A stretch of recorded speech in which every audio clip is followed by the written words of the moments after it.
Hello and welcome to Fire in the Belly. Today we're having myself, Mighty Pete, and we are joined by the Elizabeth Batalla. Good afternoon to you. Good afternoon, Pete.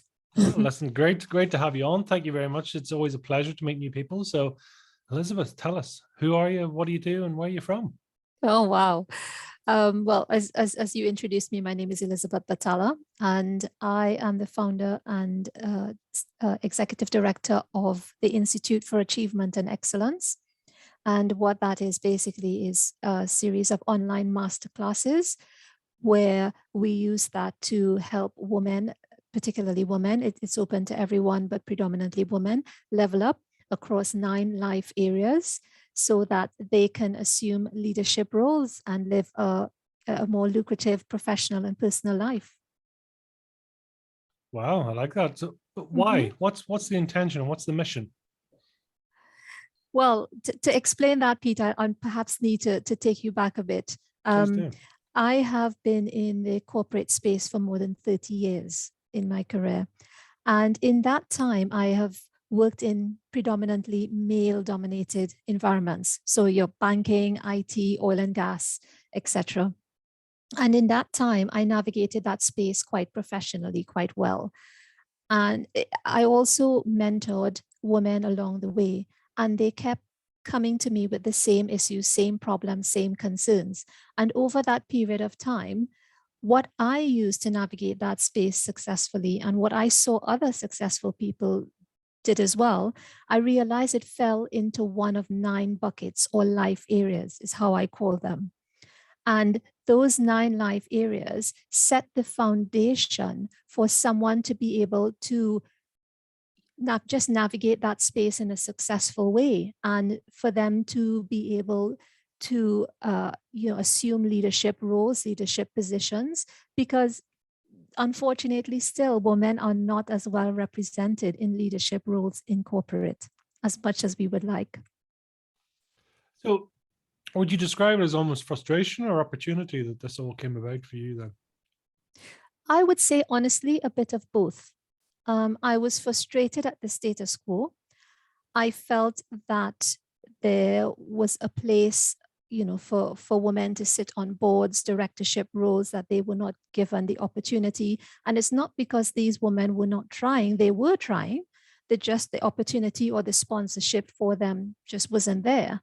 And so the frustration sort of fueled me initially, and then I felt more a positive pull towards making that transition between the corporate world and being an entrepreneur that brought all of these skill sets together. It is always interesting, isn't it? Where the women in the workplace, but also then at their home, and then their personal goals and ambitions, and then their emotional goals. So it all, I mean, and it's not just females, right? It can be males, it can be anyone. Oh, yes, absolutely. Because I mean, the workplace is a weird place now, especially obviously what we just gone through, that Yes. the lines between work and personal and professional, and they're all just blurred a lot more, aren't they, really? So Yes. what for you then? I mean, so really going about and setting this up. So your mission then was to enable or to help people to evolve these skills. Was that the purpose? Yes, predominantly, because what I realized is that there were lots of personal transformation programs out there, and then separately a lot of professional development programs, and it seemed to be an either or situation. I didn't really see programs that looked at personal transformation and then translated that upskill into how it can be applied in the professional world, into professional development. And that's why the programs at the Institute for Achievement and Excellence is so unique, because what it does is it upskills in the personal area and then use examples from the business environment to show you or to show someone how they can apply that transformation skills into the business environment. So it's a blend of the two. Oh, well, yes. Before we really get into this, then tell me first of all, what does Fire in the Belly mean to you, Elizabeth? Fire in the belly to me means fundamentally what the institution is really, believe it or not, because I believe in excellence, and excellence is about bringing your best self forward. And it's not in any way perfectionism, because that's unattainable. So for me, the fire in my belly is waking up each day, bringing my best self forward, whether that is to others, it seems like 100% or 50% or 4% or 150%. It's my 100%. And that, for me, that fire is waking up every morning, facing the day at 100% of who I am as an individual. Have you always had it, or is it something that sort of comes and goes in time, or do you think everyone else has it? That's a really great question. It comes and goes. I mean, for me, it's impossible for someone to wake up every single day feeling that they can give 100%. And if I were to say that, yes, that's what I do, I would not be honest. Most days, I feel like I can give 100%. And days when I feel like I can't, I just do the best that I can. And that is what I mean. It doesn't have to be 100% or nothing. Your best doesn't have to be 100% or nothing. It's the best that an individual can do that day with three things, and which I call their personal resources, based on their time, based on their levels of energy, and based on their levels of finances. It can help dictate what they can and can't do in any one day. So for me, that is what I mean when I say best self forward, just doing the best you can each day. And I truly believe anyone and everyone, regardless of age, can do that. Well, it's nice that it's all in there. We're all capable, right? If we give ourselves the chance. Absolutely. Yeah. I mean, are you clear of your capabilities now? I mean, do you know what are you doing what you're supposed to be doing, do you think? I believe that I am. I mean, in life, I also believe that we change, because change happens all the time, internally and externally. What I believe now may not be what I believe in 10 years' time, because I know what I believe now wasn't necessarily what I believed 10 years ago. So I can answer that question in terms of now. And my now is, yes, I am doing what I feel is right for me, the value that I believe I can bring to the world, and the change that I could make, not only for myself, but for every life that I touch. So yes, I'm doing that now. Oh, wow. So give us a bit of background then. So I mean, the Institute of Achievement and Excellence there that you've set up, you talk about 9 areas. Can you give us an example of what those 9 areas are that we're looking at? Oh, absolutely. So the 9 life areas, the reason why it's important is that I always believe in taking a holistic approach to anything, a holistic approach to life. Because when one part of our life suffers, then we can still function, but we're a bit off balance. So the 9 life areas, think of it like a dimmer switch, Pete. With every area that you shine that light on, with every part that you switch on, you shine brighter. Yeah. So the 9 life areas, they fall into what is called the 3 forces in achieving excellence. All right. So the 9 life areas, they're grouped, and they grouped into 3. So for instance, the first 3 of the 9 life areas, there is your personal brand, there is your demeanor, and there is your personal style. So it's all about you as the individual, how you come across, how you carry yourself, your deportment, how you present yourself to the world, the way you look, the way you dress, etc. It's all about you. Those 3 life areas fall under the force identity, right? Then we move on to your physical health, your emotional health, and your mental health. Those 3 are all about connections and relationships. Connections and relationships to yourself, and with others. And the force that falls under is called connections. And then the final force is status, and that includes the final 3 life areas, which is how you progress in your profession, your financial health, and how you see the future, your future vision. So those are the 9 in total. I mean, I love the way you've broken it into those sort of different sections so that people can, you know, I mean, how attuned, how accustomed are people to identifying those areas, do you think? I mean, does it take them a while to adjust or to tune into those specific areas to think about it, do you think? No, I think the vast majority, I would like to believe, are astute people. I look at people, I give people the benefit of the doubt. I look at people as clever, as smart, as capable. I go into any relationship like that because I believe we all have the power and the potential within us. So for me, when I explain it, people get it instantly. I'm saying to you, look, there are 3 areas you need to master to become a person of excellence: your identity, your connections, and your status. And within those 3 areas, you have 3 life forces, and they are spread across all 3. And most people get it in an instant. In your experience, I mean, what is there a certain part that typically seems to be most out of connection or out of congruency for you that, you know, because is it identity or connection or status for you? What is there some area that tends to need more work, do you think?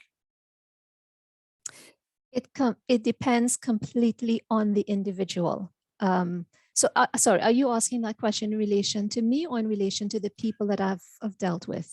Well, both actually. I mean, it's just I'm curious to know how it's, you know, how this journey has affected you and then also your identification with others. Okay. For me, as I stated earlier, I always believed in a holistic approach to life because I felt very, very, very early in my career, actually prior to my career, that when I focused too much on one area to the detriment of other areas, something just didn't feel right. So if I focused too much on financial gain, then maybe my health would suffer, or maybe I just wouldn't look and feel my best, or maybe my relationships would suffer. So my life just didn't feel quite right. If I focus too much on relationships, maybe I let the finances go, or I spend too much, or I don't budget, or I don't track my spend, and then I find myself in a bind. Or perhaps, finance is good, relationships is good, but I let my health fall on the wayside. So for a truly happy life, I do believe in a holistic approach.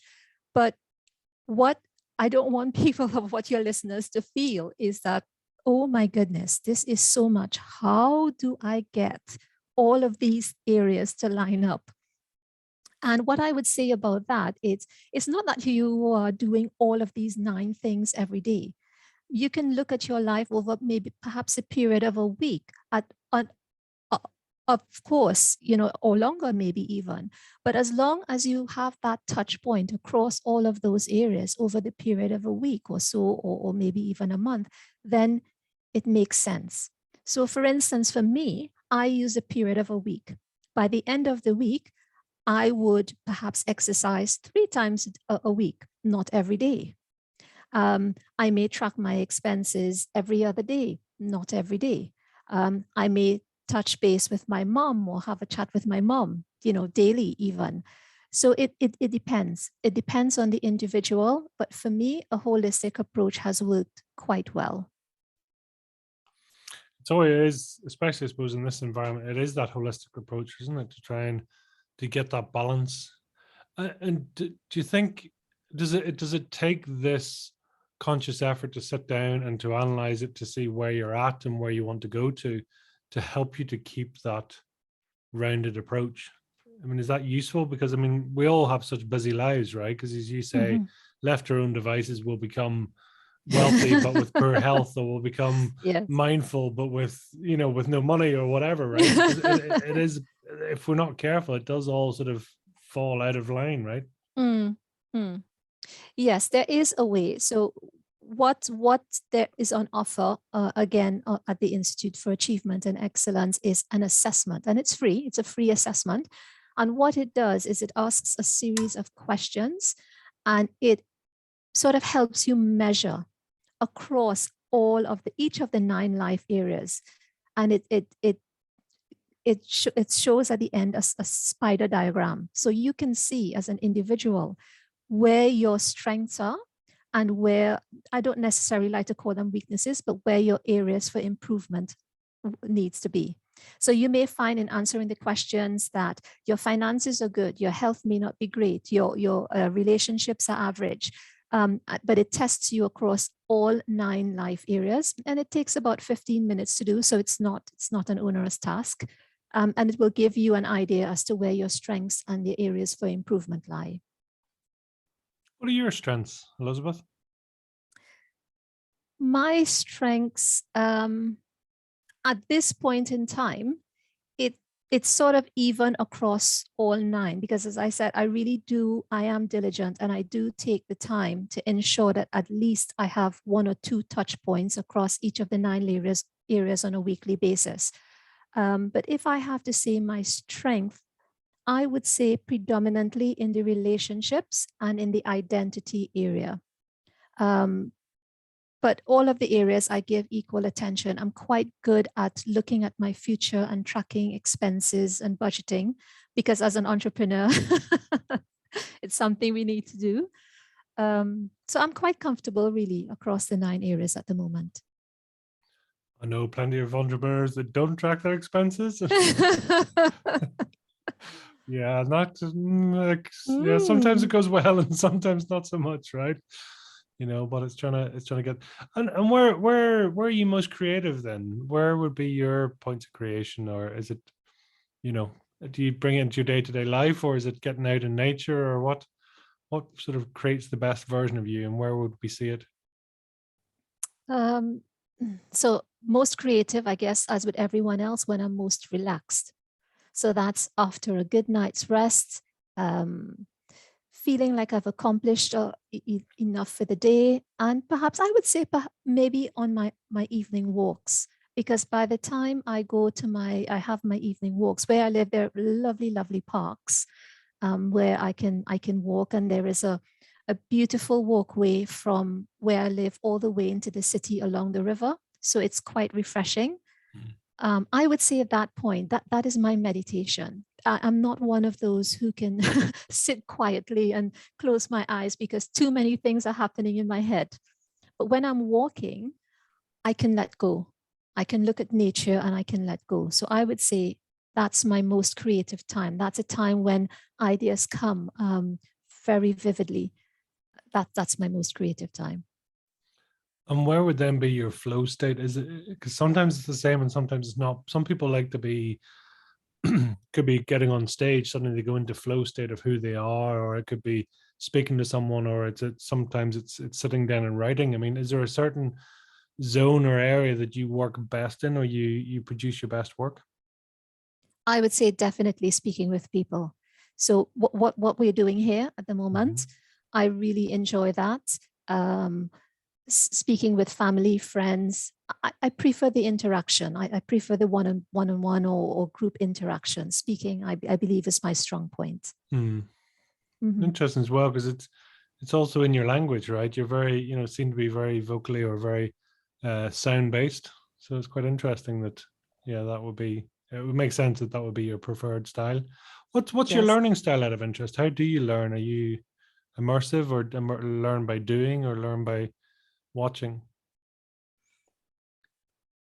I can learn, I think, any style, whether it's experiential or reading or writing.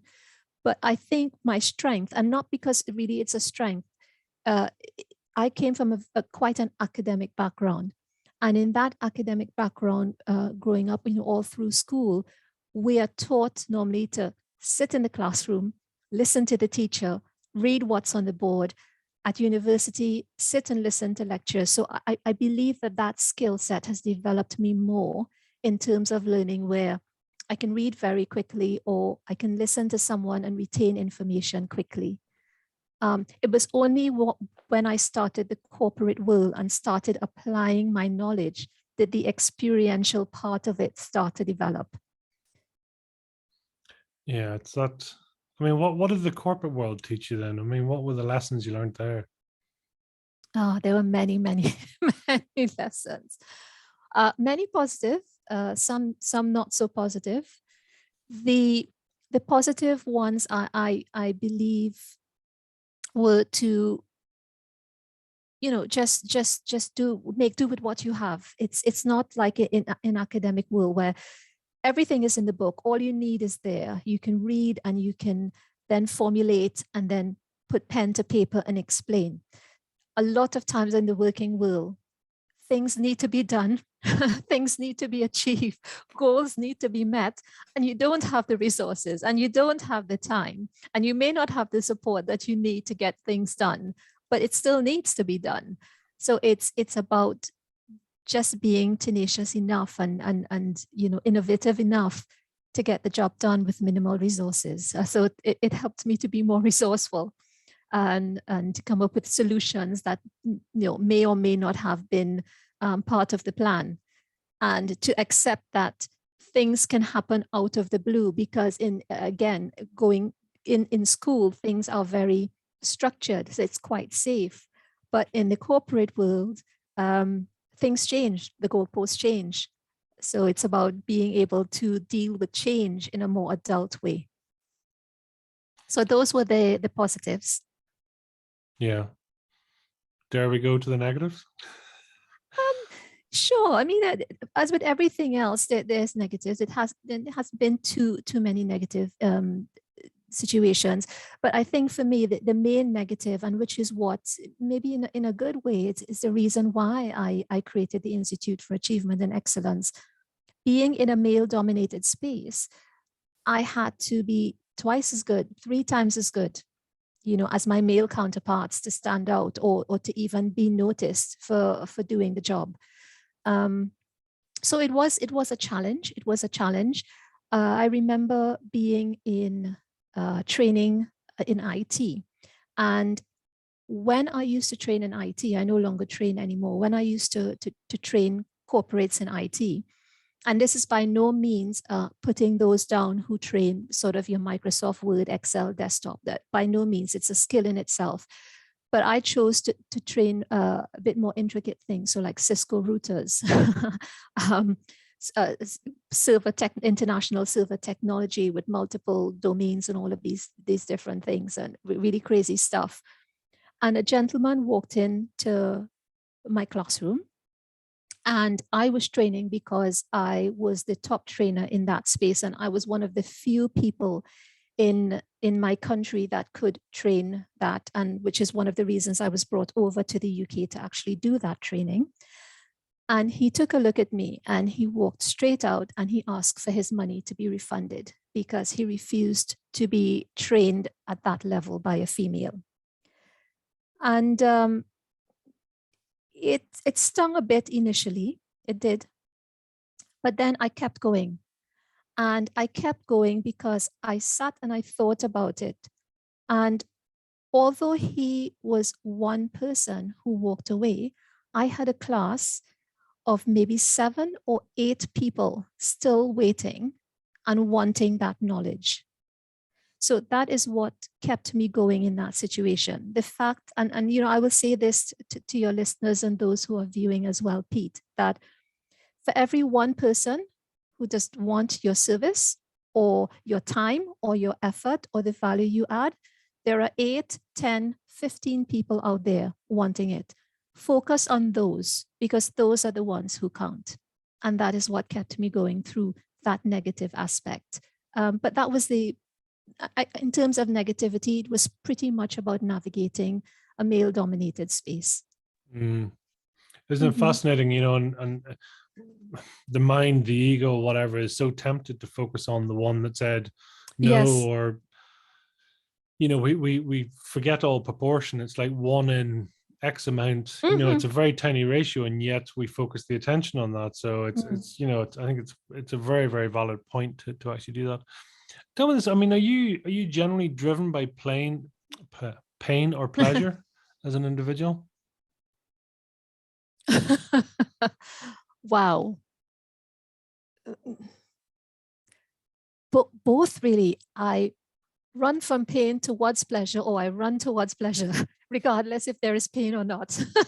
I've never really thought about it like that. I would say, I would say perhaps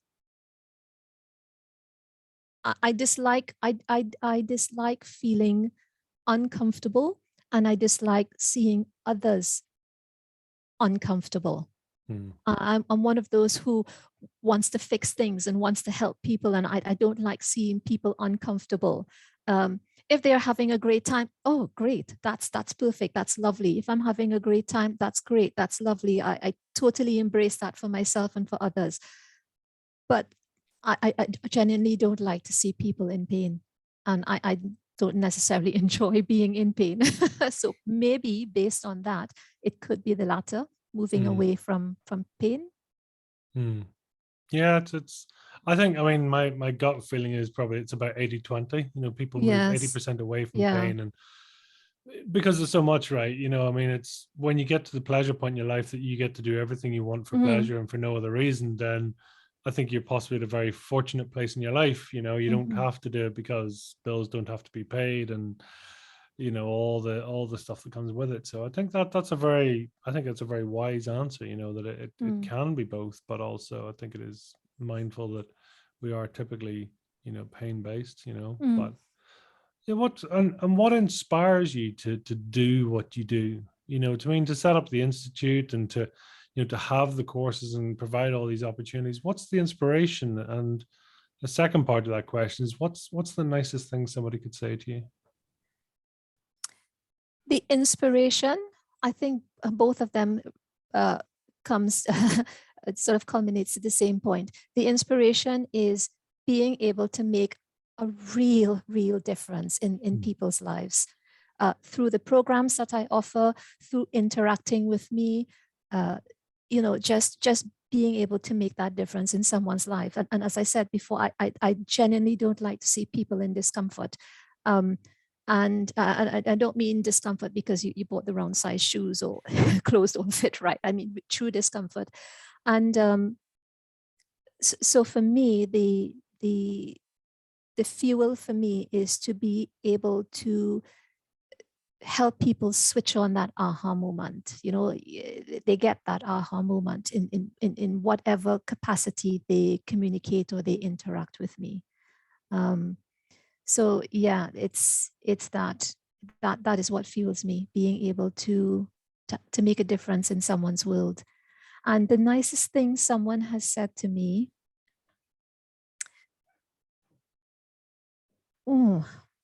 this is something that I haven't really shared anywhere else, but when anyone asks that question, it immediately takes me back to that situation. I remember I was and it has nothing to do with business or finance or anything. It was just a genuine compliment. And what happened is I was dressed up to go to an event, and I felt really great that day. I had on my dress, I had on my makeup, I took my time, I practiced, what I was going to say. I just felt confident and great that day. And I was about to step into my car, and this girl, she's probably a street girl because she was all dirty and scruffy, front teeth missing, hair ragged. So definitely homeless person. And our eyes met, and she looked at me and she said, "Oh, wow, you look so amazing. You look so amazing." I didn't know what to do. So instinctively, I went into my wallet to give her some money to help to buy something. She said, no. I don't want any money. I just wanted to tell you, you look really beautiful. And then she walked away. And I didn't know what to do. On very few occasions do I not know what to do. I genuinely didn't know what to do at that moment because it felt like such a genuine compliment. I knew she needed the money. I knew she could have done with the money to buy food. She was clearly a homeless person, but for her, she just wanted to give a compliment. She didn't want anything. She just wanted to give a compliment. And I've had many compliments in my life from friends, from family, from co-workers. But there's just something about that compliment that stuck with me for I just would not forget the expression on her face and the look in her eyes amidst a dirty, shabby outer appearance. It was such a beautiful thing that she could have done. And for me, I went through the rest of my night and everything went well, but I went through the rest of my night with such a humble feeling. I just can't explain it. It was just amazing. Beautiful. I know it seems trivial, but it No, may seem trivial, but it was just there's no such thing as so trivial. touching. Well, what did you learn from that?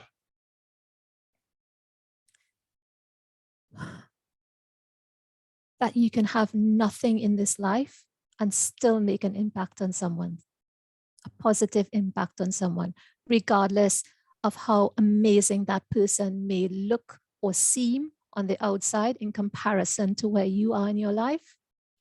It's amazing what a few genuine words and heartfelt communication can do. It can change someone's life. It can stamp your memory, yourself into that person's memory for the rest of that person's life. Isn't that, I mean, it's a phenomenal lesson, really, isn't it? Yeah. That despite everything, someone with potentially nothing has the biggest impact. Yeah, I would never forget that compliment ever. What are you most proud of in your life?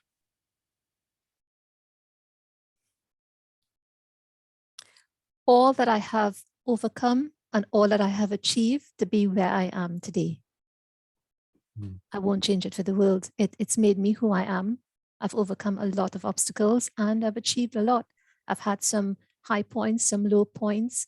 I've had help along the way. I've had hindrances along the way. But, I am where I am and I have worked hard and I'm proud of where I am today. Are you where you're supposed to be? At this point in time, absolutely. Absolutely. And where do you sit? Are you one for fate, or are you one for just whatever happens, happens? That's a strange one for me. For me, I believe we make our luck, we make our own luck. But I also believe that we, as human beings, there are things within our control, and then there are things that may not necessarily be within our control.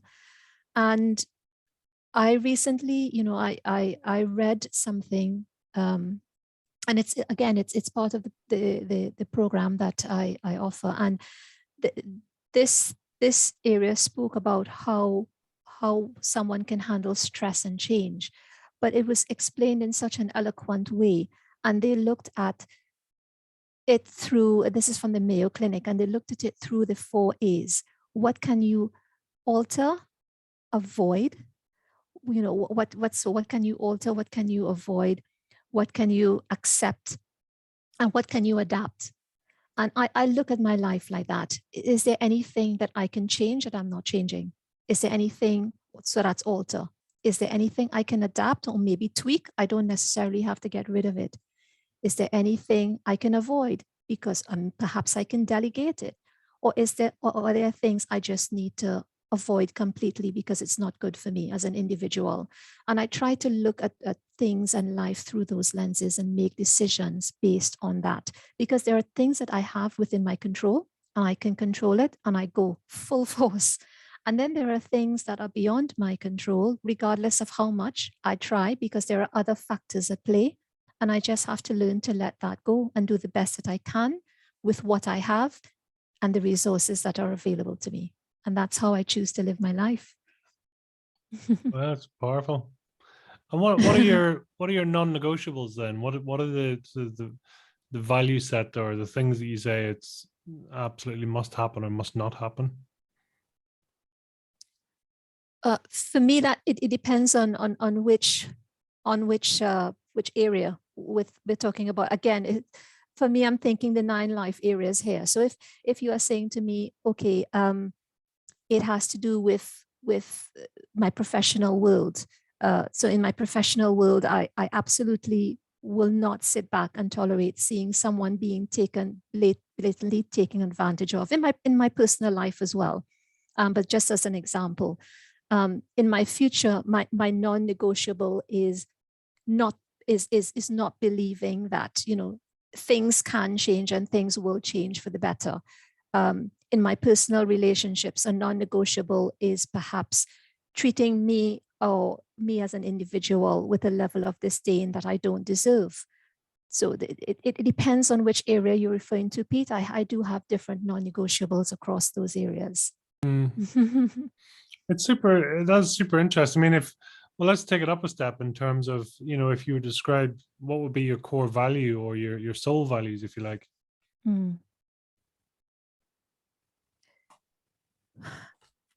Just one, to be honest, just one thing, to move towards happiness every single day and to take as many people as I can along with me. That's it.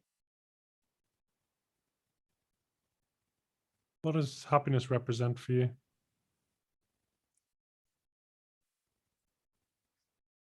Happiness for me represents living a balanced life, and the lives that I touch, family, friends, acquaintances, that they experience and they feel that way as well.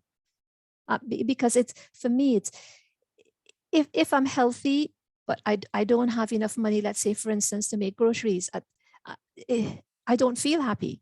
If I have a lot of money, but I don't have any friends, I'm not going to feel happy. So for me, it's about having that holistic, you know, that holistic approach to being happy and having those elements in balance, and the people around me are in balance as well. For me, that is what fuels me, and that is what at least makes me feel happy. And how do you see yourself going forward? I mean, do you set goals for yourself? Do you vision? Do you brainstorm? Do you plan? Do you have ideas of where you want to be and go, or are you generally led by what's happening and what's possible in the now? A bit of both. A bit of both, because I'm always looking at what else can I do? What else can I do to push myself forward in whichever area I'm looking at? So hence the reason why I in 2020 of all times, I decided to become an entrepreneur, to step out of the corporate into entrepreneurship, because I felt at that point in time I had more value to add, and I could have brought all of what I learned in a more comprehensive way to the masses. So I stepped into that role. Where is that role going to take me? I don't know. I'm open to it. I'm open to the possibilities that would bring. So yeah, for me, I tend to, I do have plans, but I also keep them quite fluid in the event opportunities come. I'm not so rigid that I don't see the opportunities when they do arise. Yeah, it's seeing the opportunities, isn't it? That's such a key part to life. You know, it's with the Institute, you offer quite a range of courses, really, don't you? Can you give us an overview of what you offer and you know, what's the best way for people to navigate? You know, who's this going to appeal to most? Sure. So in terms of who it's going to appeal to the most, it's predominantly for women. Men can do it too. There's no reason why they cannot, but it's predominantly for women, ages from around 25 all the way up to 45. You know, self-improvements, personal transformation that's mapped into professional development. It's a broad spectrum. So 25 all the way up to 45, even 50. Predominantly women. So that's sort of like the target market, the audience.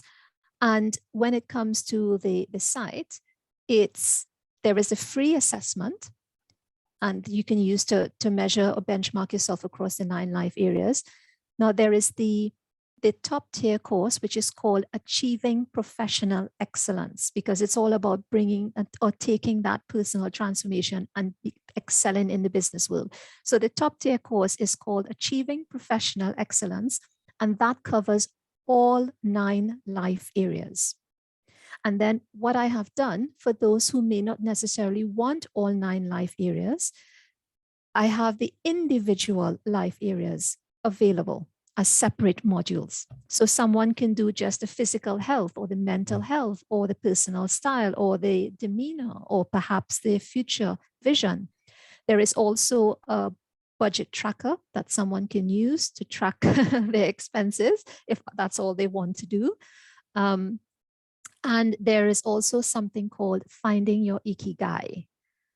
And that is, how you position your future in terms of how do you decide what your life's purpose is. It's an activity that can help you with that.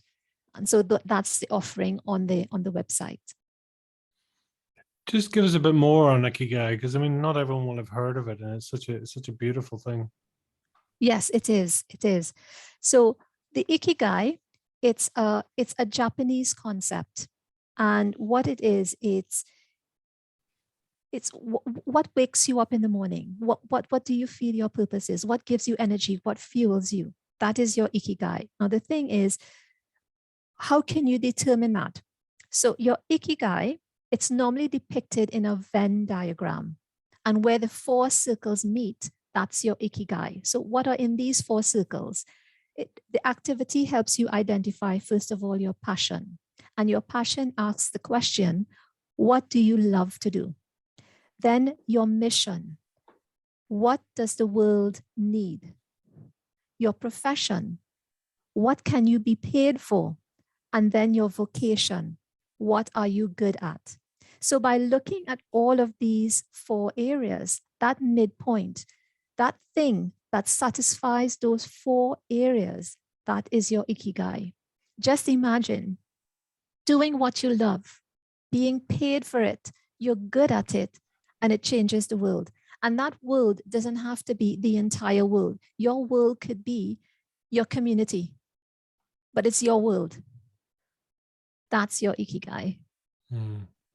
It's beautiful, lovely explanation. And I think it's so powerful, as you say, that to people, it doesn't have to be all or one either. It's, just because you're good at it doesn't mean that you can make money at it, and just because you can make money at it doesn't mean it's your passion either. So exactly, it's trying to to get that. I mean, are you at that place in your life, finding, if you find your Ikigai, do you think, your passion versus your ability to serve and to sort of earn from?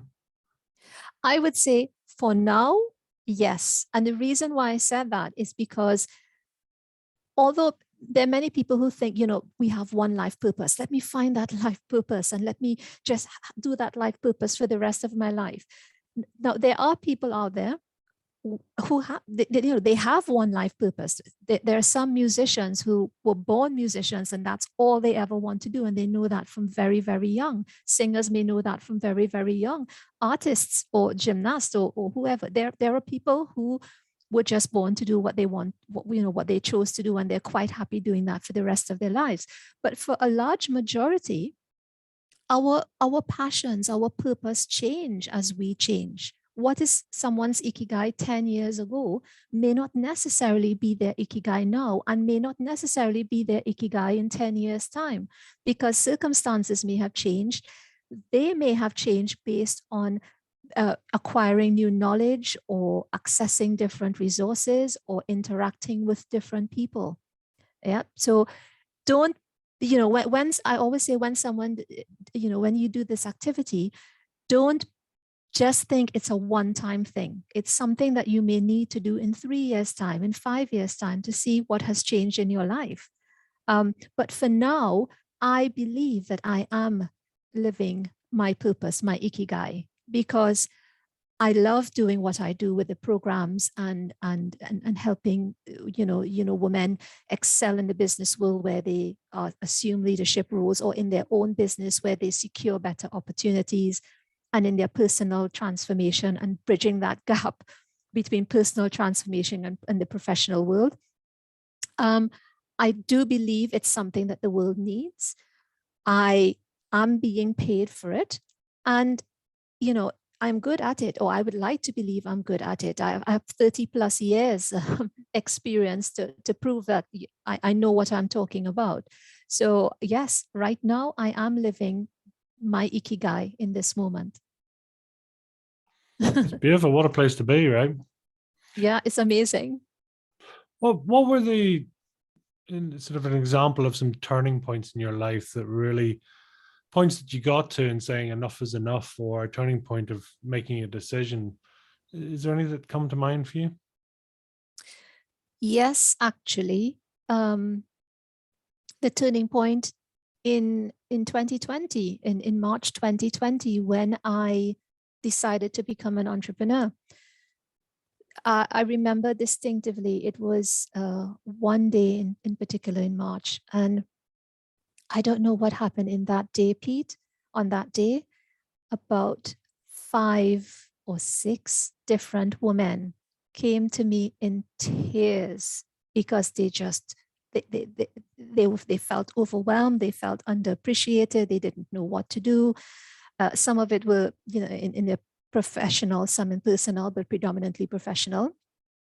And I thought, no, I can't. I can't continue. I can't continue just helping or advising women on the sidelines. I need to do this full time. I need to do this. This is something that's, long in the making. It's something I should have done a long time ago, and I kept putting it off. And at that point, I felt if I didn't do it then, I probably never will. And I decided, okay, this is it. I'm going to do it. And I did. How does that feel? I mean, do you to get out of your way, or to put that into place? I mean, was it a big change for you? How did it feel? It was a big change, but what I would what for me, and maybe what I not everyone would feel the same way, but what I do suggest is that I didn't just leave. I set the scene. So I had enough savings where I could step away from my corporate world without damaging my standard of living. Of course, I had to, to cut back on certain things because I used the money, my savings, to invest in the business and to get things started and to give me traction to be able to work full time on it. But I didn't just walk away with no plan. I didn't want to build my business from a place of desperation. So I was very clear in terms of where I was in my timeline in life, financially, professionally, emotionally, physically, everything. I was at the point where I could have made that jump in a successful way, and I did. But I felt at that point in time that was the opportune time to make that jump, because I just felt that at that point in time, I needed to do that. I needed to take that next step forward in my life. I mean, it's beautiful, and it makes so much sense for people, that will be thinking of taking this opportunity, or Yes. deciding to do this for themselves, and for you, I mean, do you, whenever you're spending time or developing yourself, I mean, are you big into personal development? Are you, do you take the time to read, or what are your habits? I do read a lot.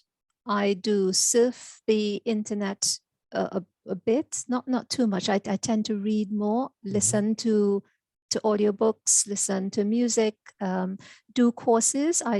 I do courses myself. I perhaps, if a course looks promising, I take that course or do that course. Have mentors, speak to people, people who are more experienced, people who are more successful than I am, and learn like that. I learn from many different ways. I have many different aspects of knowledge coming into my repertoire. I don't close off to anything. I'm always open to learning. And I believe anyone can teach me, not just someone who's necessarily more successful or more experienced. It can be a child, it can be an animal even. I'm just open to always learning. If in terms of a bucket list or what's out there, if we were to sort of talk about some of that, what is there anything in there that would, we could help you manifest or help you sort of get out there? What's on your list? In terms of the business, I have sort of fundamentally done all that I wanted to do with the business. I'm now in the point of the networking aspect. So I think that there are two things in particular. I would like to bring the Institute to light a bit more, so that people are aware that this exists and these resources exist. So for me, it's about spreading the word now. It's about engaging and for people to know that this business exists. That, and next year I will be launching a book about the 3 forces and the 9 life areas within that, so that it's clearer for most who may or may not prefer that style of learning. So I guess for me, the most important thing right now, Pete, is to just spread the word and just let others know that this exists. Anyone who wants to work with me, anyone who wants to engage with me, I'm quite open to that, to just be able to spread the word out there. No, that's great. It's good. It's definitely, that's what it's all about, right? Because we can have all these great ideas, but it is, it's inspiring. Well, it's one, it's putting it into action, and 2, it's inspiring others, and that's what it's all about, really. Yes, absolutely. What's a bit of a guilty pleasure for you, Elizabeth? Guilty pleasure. Wow. Take the guilt out of it if you want. I don't mind. Oh. I really just enjoy the simplicity of having the time to spend with family and friends over a nice meal, preferably home cooked, because it's just more relaxing that way. A nice, nice glass of red to go with that meal, and just really some downtime, and appreciate the people around me. It's for me, that's the best. It's just the best. Guilty pleasure or not, it's pleasurable. I love it. There's generally always wine or chocolate or crisps in there somewhere, I'll have all 3, no problem. It's like I don't care who you are or what you are. There's always wine, chocolate, crisps, or something, some sort of beverage, always in there. Food. It's fascinating that we all are appealed in some ways in the same way. So yeah, that's beautiful. It's beautiful. And leisure and pleasure for you, what does that look like? For me, leisure, pleasure, I enjoy walking in the evening. As I said, I do love nature, love walking in nature. It calms me, it keeps me calm, because sometimes my days I'm going at 150 miles an hour, and that allows me to reset. So for me, leisure will be that. Again, leisure time with family and friends. I also ride horses. So it's nice to get away and ride sometimes, preferably a hack in the countryside. That's always quite nice too. Oh wow. Very good. It's I mean, for you, is it forests or water? What are you particularly drawn to when you're actually winding down? It depends on what I have access to, because I was originally born in the Caribbean, so I'm surrounded by water, an island. I'm accustomed to the sea, and living in the UK now for maybe close to 20 years. I sort of took up more the horseback riding in the countryside in nature. That took priority. So in my early years, I would say more the sea. Now it's more about the nature. Wow. Yeah, it's I mean, generally, like I say, a lot of people seem to like the sea or mountains or nature just to wind down. Nobody yet has said the couch and Netflix, but maybe someday. I think we're all. Again, it's fascinating that despite who we are, where we're from, what we do, it's we all have very similar things, So what's something that not a lot of people know about you, Elizabeth?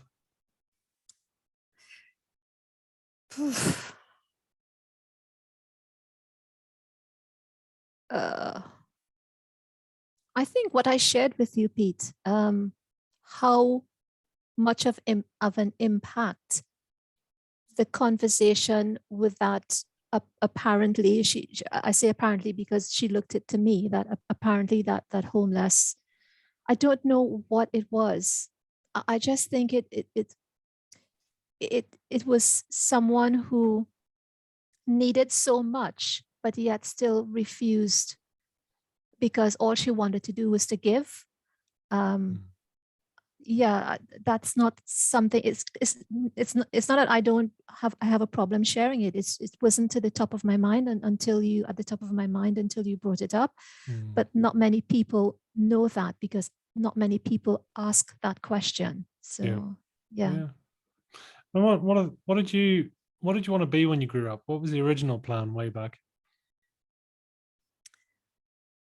It was to be maybe a senior leader in the banking sector, because my godmother was very successful in the banking industry, very successful, and she represented to me, quite a powerful combination of being professionally astute as well as personally aware,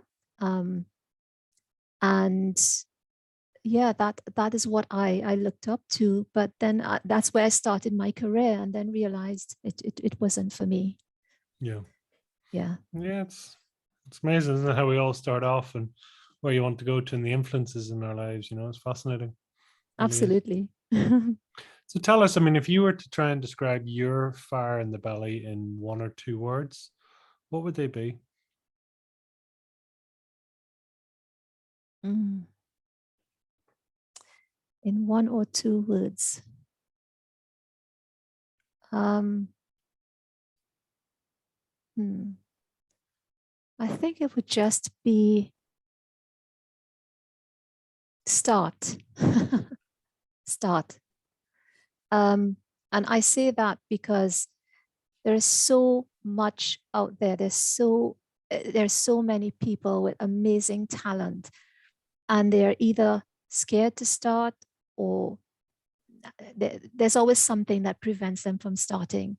And for me, I always believe that small, consistent steps can make a great change in someone's life. And I always believe in starting. Start where you are, use what you have, and do the best you can, but just start. So my fire in the belly for me would be just start, because what I've realized, Pete, is that most times once I start, a lot of the fear falls away. A lot of the doubt falls away. A lot of the lack of confidence or whatever, because we all feel it. We all go through it. And no matter how confident on the outside we look, there's always that little element of, oh, am I doing it correctly? Can I do it better? Should I do it differently? There is always that. And I appreciate that. But what I've realized is that once I start, it doesn't completely eradicate it, but it's amazing how much of it falls away when a start happens. So for me, the fire in my belly, if I can sum it up in 1 word, would be start. That's beautiful. Just do it. That is beautiful. Yeah, it's so true. I mean, that's the thing, so many people get caught up in hows and whats and whys and all the rest, whereas just, go for it and see what happens, and what is it to say, sort of do it now and apologize later if needs be, right? Yeah, and the thing is, B, when I start, a lot of times doors that were closed, all of a sudden are now open, or there is a crack, or there is a window that I didn't see before. But I would not have seen that or experienced that if I didn't start. So without starting, for me, I can't see my way, but once I start, the way becomes, it happens one step after the other. It becomes visible. So it's all about starting. Yeah. Powerful. Tell us, where can people find out more about you? Where can they learn? Where can they access the Institute? So it is the Institute for Achievement and Excellence. Yes. So where would you like people to go to find out more?